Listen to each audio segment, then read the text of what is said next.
Hello, I wanted to answer a question today that a lot of organisations that I'm talking to are posing themselves. They're making commitments to net zero carbon, and they're making those commitments because the Paris Agreement requires us to have net zero carbon by 2050 as a world. And so as organisations, they're taking responsibility for that. However, they're then coming up against the barrier of, well, what does that mean? When I need to set a net zero target, what is it and how do I get there? So let me talk about what net zero is, first of all. Net zero is quite simply minimising your emissions as much as possible across the operation that you manage and control.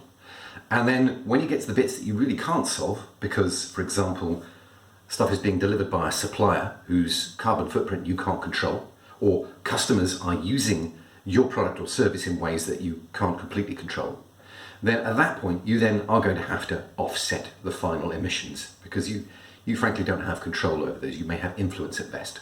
So net zero, minimising your own footprint and then offsetting through the remainder, hopefully making it as small as possible.